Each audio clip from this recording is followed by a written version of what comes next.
তার সাথে সহযোগিতা করবেন সহকারী সভাপতি ফজলুল হক মহাশয়, আমাদের জেলার নেতা পরিবেশ ডক্টর পরিবেশ মহাশয়, জিয়াউল্লাহ সহ সকলেই।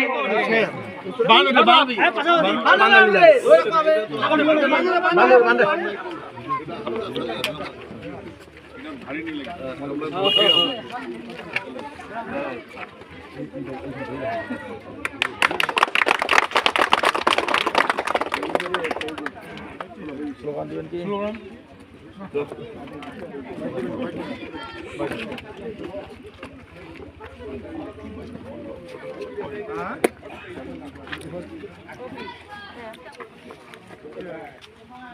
সাহেব কি বলবেন, আজকে লক্ষ্মীপুরের নাকসরগঞ্জে শিলান্যাস করলেন এই যে রাস্তা বিভিন্ন জায়গায় এভাবে চোপড়া ব্লক জুড়ে চলছে।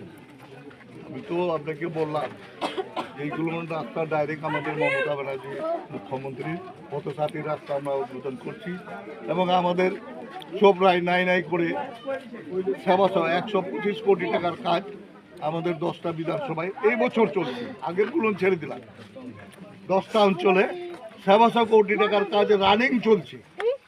এর থেকে উন্নয়ন কোন মুখ্যমন্ত্রী করবে বলুন তো? ভারতবর্ষে আছে নাকি কোনো মুখ্যমন্ত্রী? বা কেউ যদি দেখাতে পারে যে কোনো মুখ্যমন্ত্রী করেছে 50 কোটি টাকার কাজ এক বছরে, তা আমি সেদিন থেকে দল ছেড়ে দেব।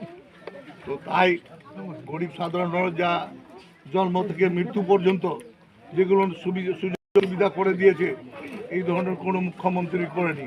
তাই আমরা চতুর্থবারের জন্য মমতা ব্যানার্জিকে মুখ্যমন্ত্রী করার জন্য আমরা বাড়ি বাড়ি গ্রাম গ্রাম সব ভোটার থেকে কর্মীরা আমরা একসঙ্গে মিলিত হয়ে যার থেকে লক্ষ্মীপুর অঞ্চলে 0/0 হতে পারে বিরোধী জেলা, এইটাই আমরা আশা রাখছি।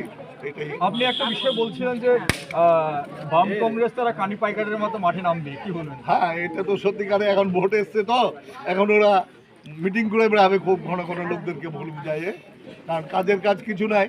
আজকে শ্রমিকরা মধ্যে পশ্চিমবাংলার টাকা বন্ধ হয়ে আছে, দিল্লিতে তো ওরাও আন্দোলন করতে যেতে পারে, ওদেরও তো দিল্লি ফিল্লিতে এমপিরা রয়েছে।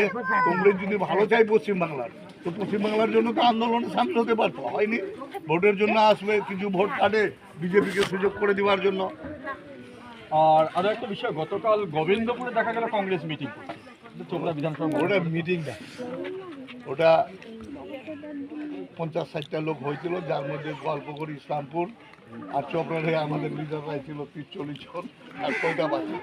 ওরা বলছে কর্মী বৈঠক, আপনি বলছেন মিটিং, আমি বলছি যে ওরা নিজেরাই ঠান্ডার গরম হতে খেয়েছিল।